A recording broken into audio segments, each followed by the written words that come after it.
السلام علیکم ورحمت الله وبرکاتہ. څومره ملګري مونږ ګوري ضرور مونږ سره په دې صفحه کې په دې پروګرام کې شریک شئ او خپل کمنټ وکئ.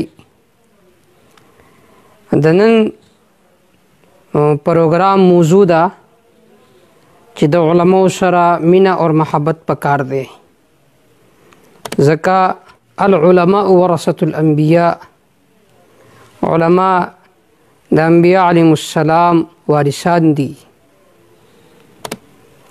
اور جناب رسول الله صلی الله علیه وسلم ارشاد فرمائی فإن الانبیاء لم يورثوا دینارا ولا درهما بل ورثوا العلم، چې انبیاء علیهم السلام په وراثت کې دینار اور درهم نه پرېږدي بلکې علم پرېږدي. نو علماء حق هغوی دغه ورثه اور دغه کار کوم چې هغوی ته په وراثت کې میلاو شوی دی علم هغه خلکو ته رسوي. اور قرآن مجید کې الله فرمایي انما یخشى الله من عباده العلماء، چې په بندګانو کې د الله نه ډېر خشیت لرونکي خوف لرونکي هغه علما دي. لہذا د دې په بنا باندې په موږ باندې لازم دي په عوامو باندې چې هغوی علماو سره علماء حق سره مینه محبت ساتي. اور دا فیسبوک شو، پیجونه شو، یوټیوب شو، ګوګل شو، خلک دا د غلط شیزونو دپاره استعمالوي. موږ له پکار دي چې په دې باندې د علماء حق دفاع وکړو اور د هغوی سره مرسته وکړو، د هغوی سره ملګرتیا وکړو.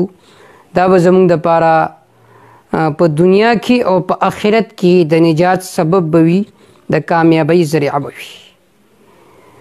د دې مقصد دپاره زموږ دا پیج دی، زموږ چینل دی چې په خلکو کې موږ محبت پیلاو کړو اور اتحاد و اتفاق زموږ په صفونو کې راشي.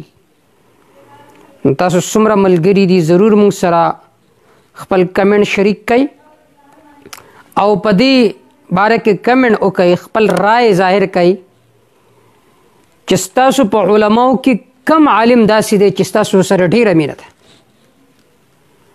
ګوره علما خو ټول ګولونه دي، لیکن ستاسو کم یو شخصیت دی چې هغه سره ستاسو مینه ډېره ده او د څه وجې نه هغوی سره مینه ډېره ده، نو ضرور تاسو کمنټ کې موږ ته ولیکئ چې فلانی عالم دی زما ورسره مینه ده او د دې وجې نه. څومره ملګري مونږ ګوري ضرور دا پروګرام مخکې شیر کړئ، ګروپونو کې شیر کړئ، خپل آی ډي نه شیر کړئ، پیجونو نه شیر کړئ اور مونږ سره کمنټ کې دا ولیکئ چې ستا کم عالم سره مینه ده، محبت دی اور د مینې د محبت او د پیار وجه څه ده.